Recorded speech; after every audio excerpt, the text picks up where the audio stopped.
Madam President, building on the briefing from my colleague ASG Chiari from DPPA, let me turn to the humanitarian situation in Ukraine. Since we last briefed this Council 2 weeks ago, civilian harm and suffering have deepened, including over this past weekend.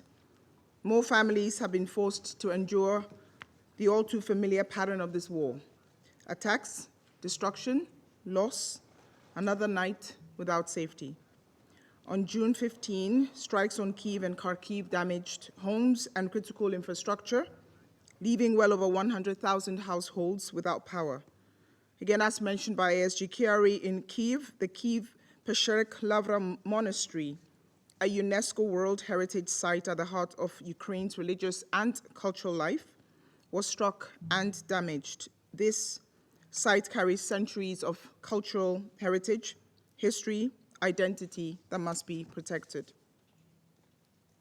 In Kharkiv, rescuers responding to an earlier strike were themselves hit when a second one followed. This fits a documented pattern.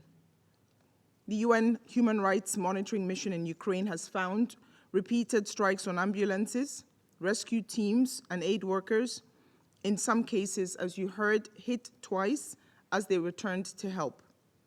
Civilians have also been struck when simply going about their daily life, in their cars, on buses, in their gardens. The monitoring mission records that more civilians were killed and injured by short-range drones in May than in any month since February 2022. Technological advances in warfare, including drones, are expanding the zone of danger for civilians, which is no longer confined by the reach of artillery. Cheap first-person view drones are causing widespread civilian harm along the front lines. They are equipped with cameras that let the operators see exactly what they are striking. Madam President, we are also concerned by reports of harm to civilians, damage to infrastructure, and associated environmental risks in the Russian Federation, now extending to Moscow itself. The absence of a United Nations monitoring presence does not diminish the seriousness of these reports. Let me reiterate that international humanitarian law binds all parties to this conflict equally, wherever they carry out military operations. This includes an unequivocal obligation to comply with the rules of distinction, proportionality, and precautions throughout this conflict. Madam President, distinguished members of the Council, humanitarian partners supported first responders in Kyiv and Kharkiv after the strikes of June 15 with emergency repairs and psychosocial support.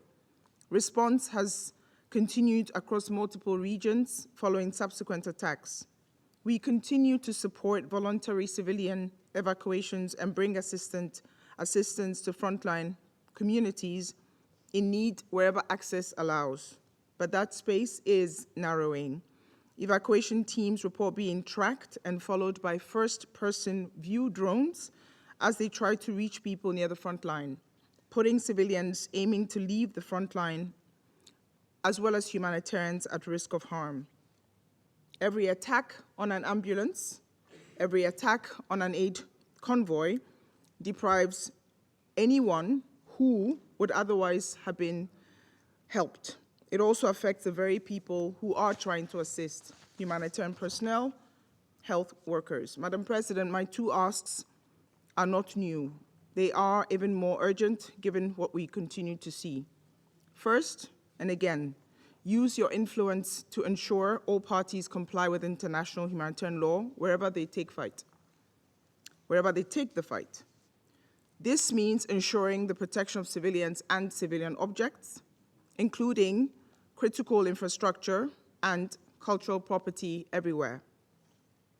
Civilians wanting to evacuate frontline areas must also be allowed to do so in a safe and in a dignified manner, and humanitarian workers must be protected as they carry out their mission.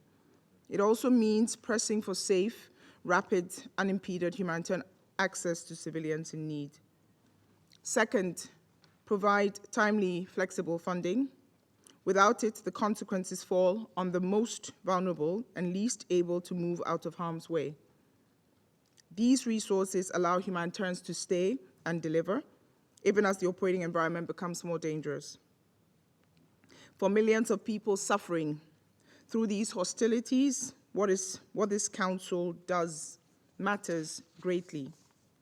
The choices made here can mean the difference between civilians protected, it can make the difference between civilians harmed, and it can make the difference between civilians killed.